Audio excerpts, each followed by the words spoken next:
privilégio enorme poder compartilhar mais uma vez a palavra do Senhor, essa que é poder de Deus. Amém. Sobre nossas vidas, amém? Amém. Abra, por favor, a sua Bíblia em 2 Coríntios, capítulo de número 11. Segunda carta de Paulo aos Coríntios, capítulo de número 11. E antes de nós fazermos a leitura, vamos mais uma vez orar ao Senhor. Amém? Amém. Senhor, meu Deus, meu Pai, muito obrigado por esse momento que nós temos aqui. Que seja feita a Tua vontade, como ela é feita no céu. Que o Senhor possa cumprir o Teu propósito nesta noite, Pai. Em nome de Jesus, na minha finitude, na minha fragilidade, que o Senhor possa manifestar o Teu poder e a Tua graça. Que o Senhor possa encontrar em nós uma terra fértil, que a Tua palavra germine e cause e sejam criados muitos frutos. Em nome de Jesus, assim nós oramos e agradecemos a Deus. Amém. Amém. 2 Coríntios capítulo 11, a partir do verso de número 3, diz assim: o que eu receio e eu quero evitar é que, assim como a serpente enganou Eva com astúcia, a mente de vocês seja corrompida e se desvie da sua sinceridade e pura devoção a Cristo.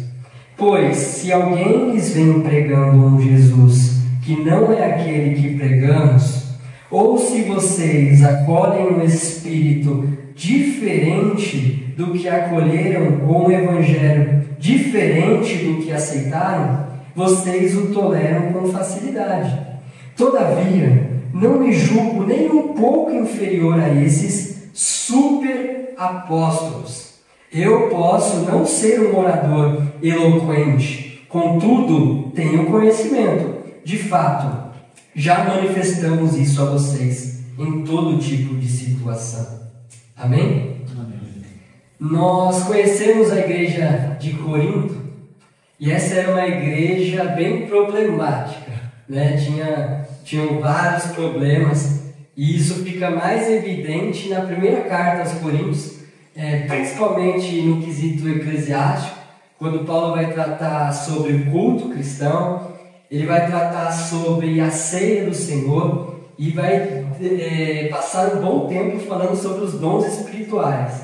Então essa era uma igreja que tinha alguns problemas, e Paulo queria trazer algumas instruções e correções na primeira carta. Já nessa segunda carta aos Coríntios, ele vai usar um tom meio diferente. Ele vai usar como uma defesa do seu ministério apostólico. Não para âmbito pessoal, mas para defender aquilo que ele tinha recebido do Senhor. A dádiva do ministério apostólico. E por que ele estava fazendo isso? Essa defesa do ministério apostólico dele? Porque os falsos apóstolos, e aqui ele menciona como super apóstolos, estavam querendo colocar coisas na cabeça desta igreja. Esses falsos e super apóstolos estavam dizendo que o ministério apostólico de Paulo não era verdadeiro, não era de relevância. Por quê? Porque Paulo passava por muitas aflições, Paulo passava por muitos sofrimentos, Paulo era rejeitado em todo lugar que ele ia. Então esses super apóstolos e esses falsos mestres estavam colocando coisa na cabeça dos coríntios para que eles pudessem voltar à antiga aliança. E eles começaram a ensinar novamente contra aquilo que Paulo já havia anunciado e pregado, que é as boas novas do Senhor Jesus para aquela igreja. E aqueles falsos mestres queriam costurar aquilo que já foi rasgado.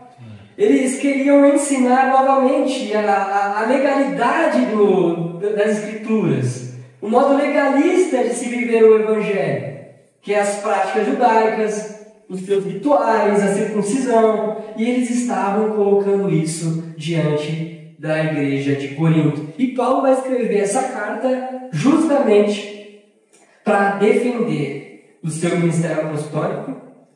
Assim? Agora sim.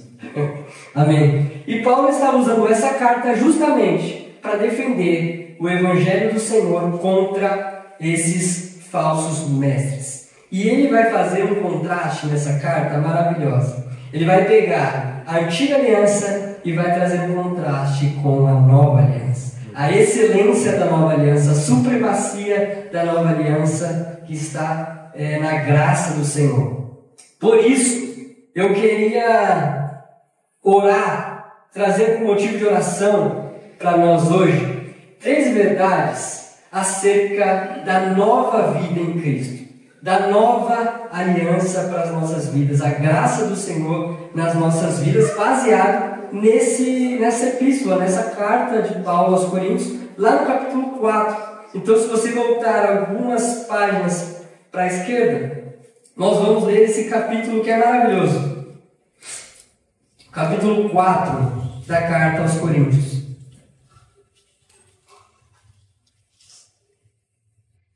Amém? A partir do verso 7.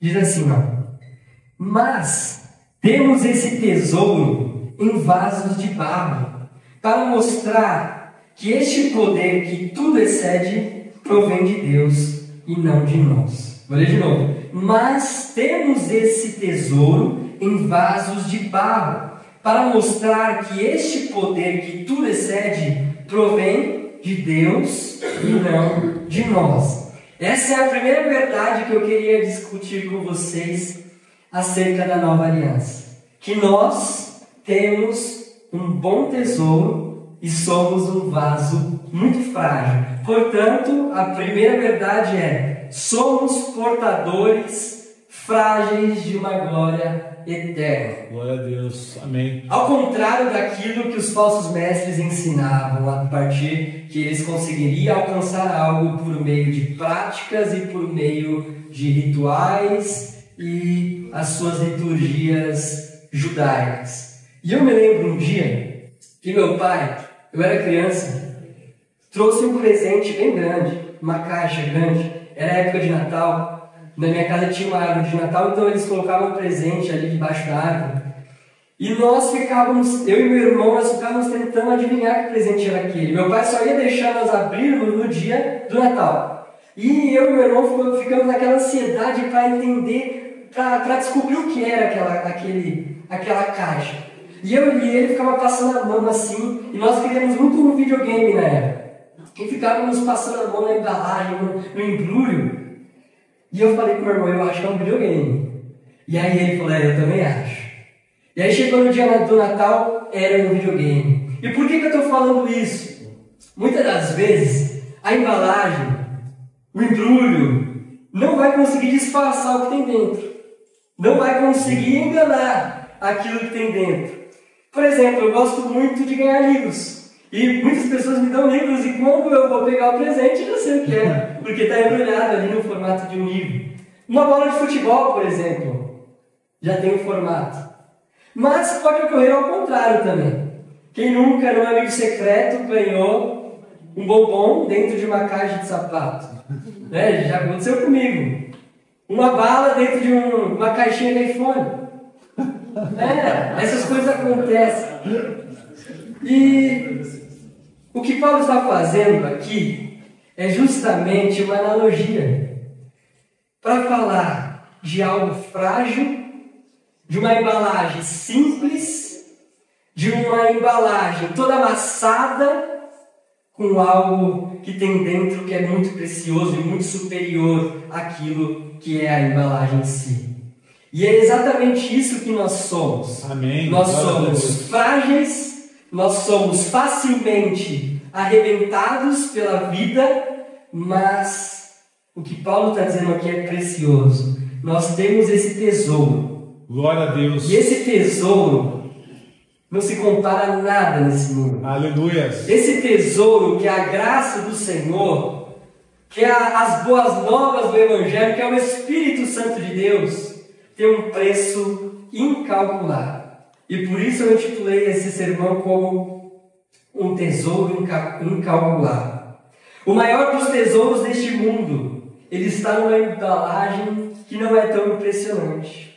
Às vezes ela vem numa estatura mais baixa, às vezes numa estatura mais alta, mas o fato é que todos nós somos frágeis e muito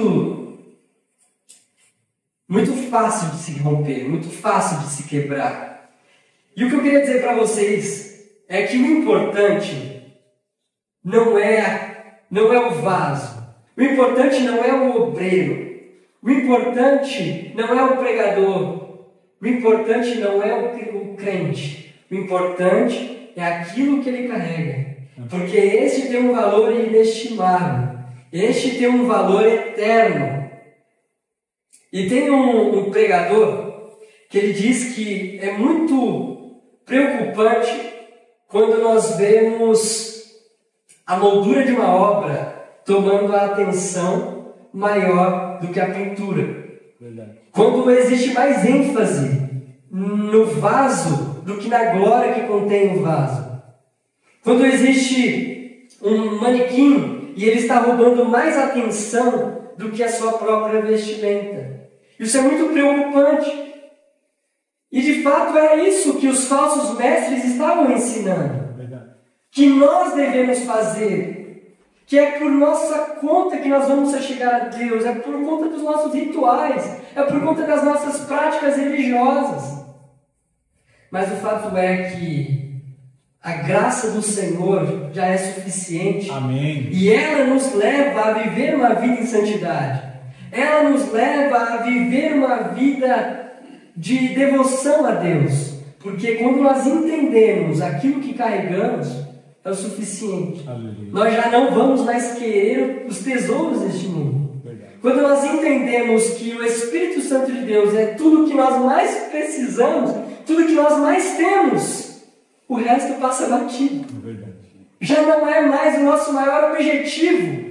E o nosso objetivo é fazer com que esse tesouro que está em nós tenha mais glória que nós mesmos. Amém. Porque quando nós pensamos no vaso apenas, nós tiramos a glória daquilo que está dentro do vaso. E aquilo que está dentro do vaso é aquilo que tem de mais valor neste mundo. E é aquilo que o mundo geme pela nossa manifestação. Romanos 8 vai dizer isso, que a criação espera ansiosamente pela manifestação dos filhos de Deus. E o interessante aqui é que Paulo está falando que todos os que crerem possuem esse tesouro valioso. Amém. Todos os que crerem possuem esse valor precioso. E Paulo está falando para Corinto: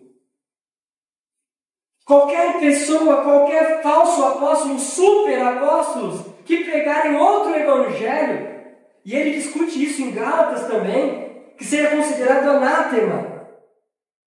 Paulo ele vai tratar a carta de Gálatas inteira sobre esse assunto. Mas o importante é que, se nós temos Cristo, nós temos algo incomparável a tudo aquilo que a vida oferece. Amém. Você tem o perdão dos seus pecados em abundância. O poder do Evangelho está em nós. O Espírito que cria a vida está em nós. Este é o contraste da antiga aliança e da nova aliança. Amém. O véu foi rasgado. E o que Corinto estava recebendo daqueles falsos apóstolos era uma costura desse véu que um dia foi rasgado na cruz do Calvário. Verdade. Porém, essa embalagem, esse vaso que é frágil, que se rompe, que se quebra, e no Antigo Oriente Médio, os vasos eram as coisas mais fáceis de você se encontrar em casas, na rua, porque era muito barato. Era algo simples, quebrou, compra outro. Essa era a utilidade do vaso. Era algo barato, era algo simples. Tem uma das descobertas mais importantes da atualidade, que vocês devem conhecer como os manuscritos do Mar Morto. Esses manuscritos do Mar Morto têm uma história bem interessante de quando um beduíno vai procurar um animal e esse animal está perdido e ele, na procura desse animal, ele está com uma pedra. E essa pedra vai para dentro de uma caverna. E o que ele escuta quando ele está com a pedra? Vasos quebrando. E esses manuscritos foram de algo muito rico para a arqueologia. Foram descobertas por esse beduíno, de muito valor para a arqueologia bíblica que nós temos hoje. Era um vaso simples, que com uma pedra se quebrou, se rompeu, mas que carregava algo extremamente importante para nós entendermos o período interbíblico e tudo aquilo que Deus fez durante o período do silêncio. Amém? E esses vasos, eles se quebram, se rompem no transporte, no período enquanto ele está na terra. Ele vai sofrer alguns arranhões, ele vai sofrer alguns danos. Por isso, eu queria ir para o segundo tópico, de quando Paulo, pode passar, gente, quando Paulo ele vai começar a descorrer esses contrastes.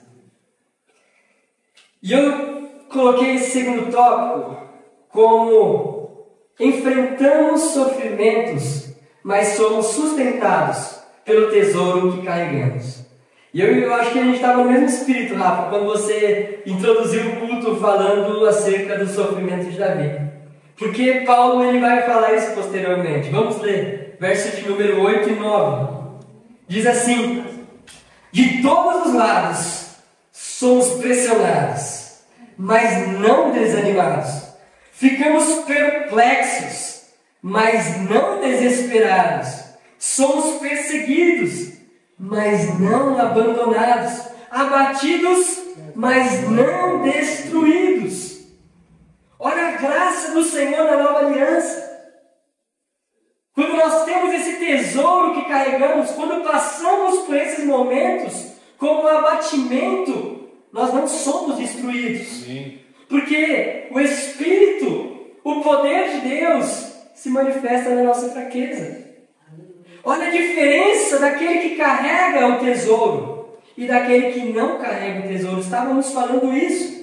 Quando você vai no velório de uma pessoa não cristã, não crente, é muito diferente de quando você vai no velório de uma pessoa que não tem a esperança em Cristo Jesus. A esperança da ressurreição no grande dia. E Paulo ele é uma figura, a representatividade do sofrimento do crente, do cristão, assim como Davi, como você disse aqui na caverna. Paulo ele vai sofrer, ele diz, ele elenca uma série de situações a qual ele passou. Ele foi perseguido, ele foi picado por cobra, ele sofreu naufrágio, Paulo sofreu muita coisa. Mas ele tem propriedade, e olha o que ele está falando para nós. E para aquela igreja, para aqueles falsos apóstolos que falavam, olha, o ministério apostólico de Paulo não é verdadeiro, porque ele sofre, ele é rejeitado. O ministério apostólico de Paulo, ele não pode ter veracidade. Mas o que Paulo está falando, sim, eu sofro, mas em todo momento eu recebi uma graça de alguém que está me sustentando comigo, está comigo a todo tempo. Amém. Jesus Cristo disse isso, ele prometeu em João 14,16. Porém o Consolador virá. Aleluia. É necessário que eu vá para que ele venha. É a graça do Senhor. Eu fui surpreendido essa semana por uma mensagem. Nós fomos levar a cesta, o kit do Ministério Jirê. E conversamos bastante com o rapaz lá. E peguei o contato dele, falei para ele ir na igreja. E na mesma semana ele falou que aceitou Jesus lá na igreja que ele foi e tal. Mas esse cara, esse irmão, esse menino, ele estava passando tanta coisa. Ele estava com o braço quebrado, não podia trabalhar, e ele era autônomo, então ele precisava trabalhar. A filha dele estava com uma saúde muito preocupante, era uma menina de 1 ano de idade. Ele tinha quebrado o braço num acidente de carro, então ele estava sem carro também. E nessa semana, especificamente segunda-feira, ele me manda uma mensagem falando: Davi, eu estou sorrindo à toa. Ele falou para mim: Davi, eu estou sorrindo à toa, o que é isso? Aí eu falei: cara, isso é o tesouro que você carrega. Amém.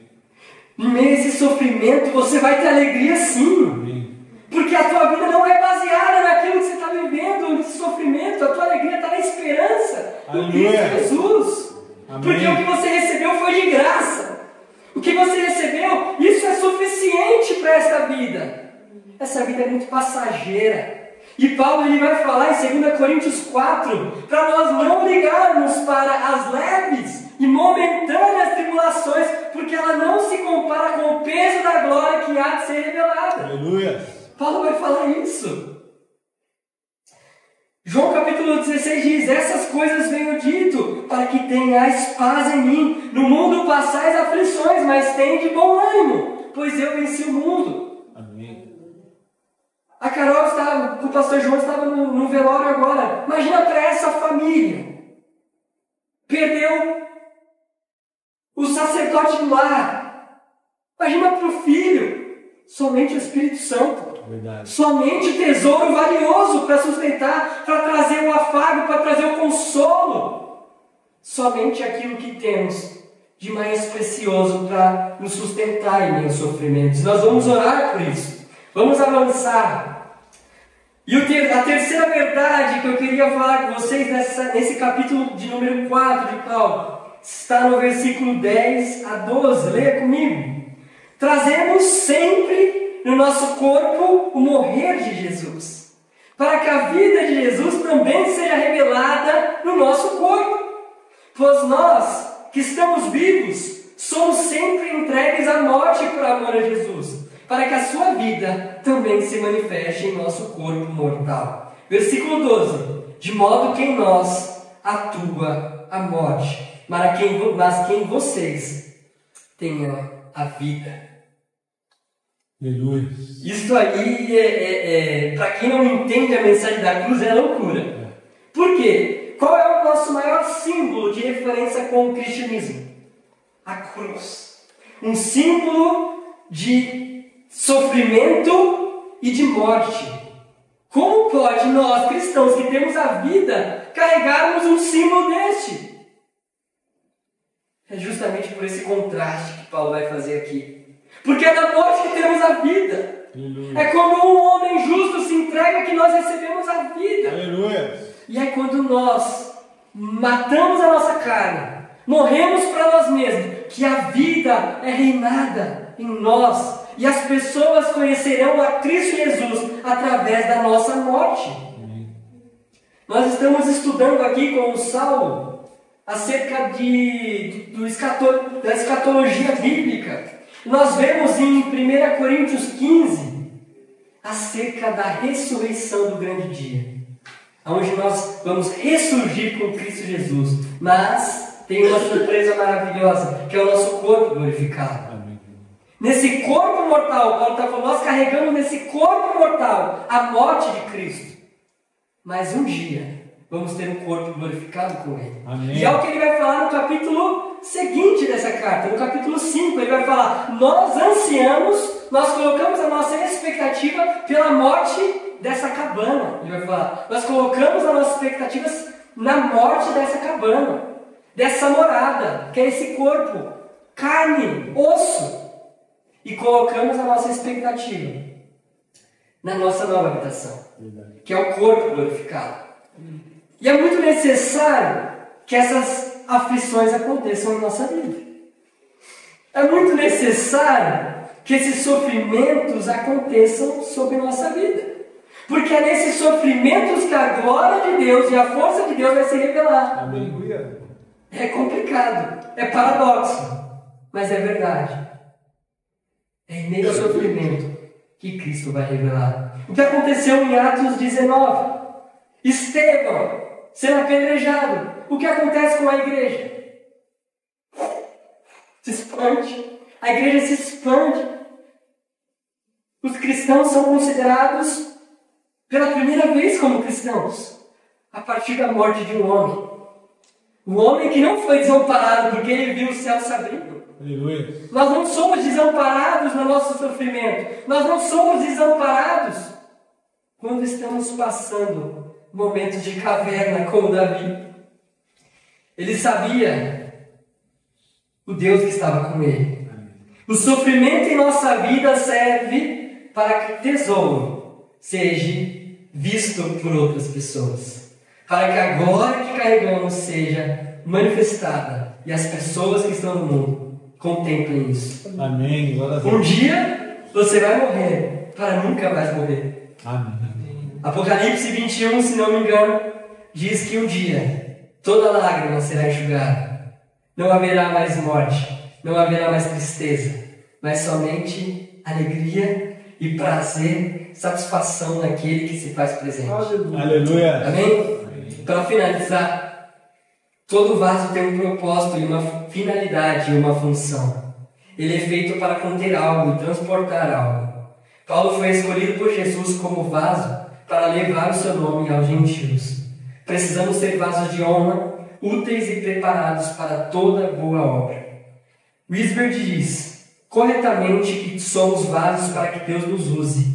Somos vasos de barro para que possamos depender de Deus e não das nossas forças. Aquilo que os falsos apóstolos estavam ensinando para a igreja de Corinto é totalmente contra aquilo que Paulo revela nas boas novas do Senhor. Precisamos depender do Senhor. Amém. E não de práticas que nos levarão a Deus. Por isso, precisamos entender para que estamos aqui. O que o Senhor quer desse vaso? O que o Senhor quer que eu faça com essa glória que eu recebi? Com essa preciosidade eterna que vive em mim? Fazer como João Batista. Deixar que ele seja glorificado. E que o vaso perca a sua glória. Mais dele e menos de mim. Amém? Amém? Assim fica a proposta para nós orarmos. Vamos orar para que a glória e o tesouro de Deus se revelem em nossas vidas. Vamos orar pedindo a Deus o consolo em meio à aflição, porque não é fácil. Não é fácil, mas podemos ter a certeza que se estamos passando por algo, é porque Deus tem um propósito nisso. Para manifestar a excelência e a supremacia da glória dele. Amém? Queria chamar o pastor João para nós orarmos.